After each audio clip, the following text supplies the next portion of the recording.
Tugas 11A8, Koneksi Antar Materi, Kesimpulan dan Refleksi Modul 1.1, tentang Pemikiran Ki Hajar Dewantara.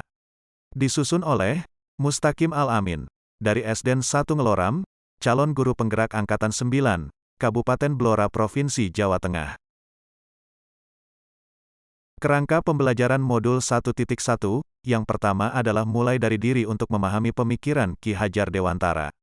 Dilanjutkan dengan eksplorasi konsep dengan lebih memahami pemikiran Ki Hajar Dewantara. Kemudian melakukan ruang kolaborasi melalui Google Meet membahas tentang kebudayaan lokal yang memiliki nilai luhur yang bisa diambil dalam proses pembelajaran.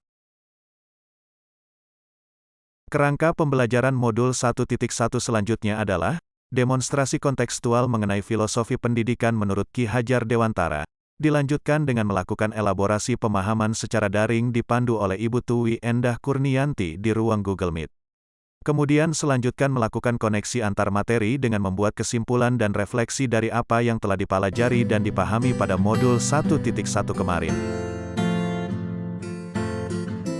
Asas pendidikan menurut Ki Hajar Dewantara.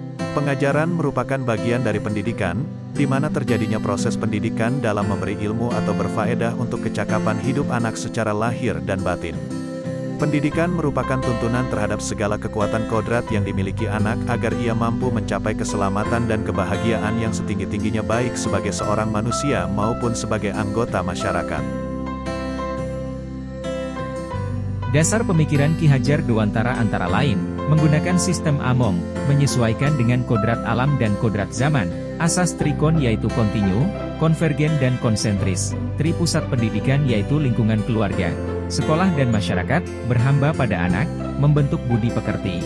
Tidak melupakan bahwa bermain adalah kodrat anak, dan trilogi pendidikan yaitu Ing Ngarso Sungtulodo, Ing Madyo Mangunkarso dan Tutwuri Handayani. Hal yang saya percaya tentang murid dan pembelajaran di kelas sebelum saya mempelajari modul 1.1. Yang pertama, pembelajaran lebih banyak melibatkan guru. Yang kedua, memperlakukan siswa dengan cara yang sama. Yang ketiga, ketuntasan belajar dilihat dari nilai kognitif dan KKM saja. Yang keempat, menganggap ketuntasan penyampaian materi lebih penting daripada memahami karakteristik siswa. Hal yang berubah dari pemikiran atau perilaku saya setelah mempelajari modul 1.1. Yang pertama, pembelajaran lebih banyak dilakukan oleh murid. Yang kedua, memperlakukan siswa dengan cara yang berbeda sesuai kebutuhan dan cara belajarnya. Yang ketiga, memberi kesempatan pada siswa untuk belajar sesuai dengan keinginan, bakat dan kodratnya. Yang keempat, melakukan pembelajaran secara menyeluruh meliputi cipta, rasa dan karsa. Hal yang segera saya terapkan lebih baik, agar kelas saya mencerminkan pemikiran Ki Hajar Dewantara. Yang pertama, mengenali karakteristik dan kebutuhan siswa dalam belajar dengan menjalin komunikasi yang baik. Yang kedua, merancang pembelajaran yang bervariatif dan menyenangkan dan mampu mengakomodasi kebutuhan siswa yang beragam sesuai dengan zamannya. Yang ketiga, melibatkan siswa dalam kegiatan belajarnya melalui model pembelajaran yang bervariatif dan berbasis aktivitas. Yang keempat, pembelajaran dilakukan dengan cara menuntun dan bukan menuntut.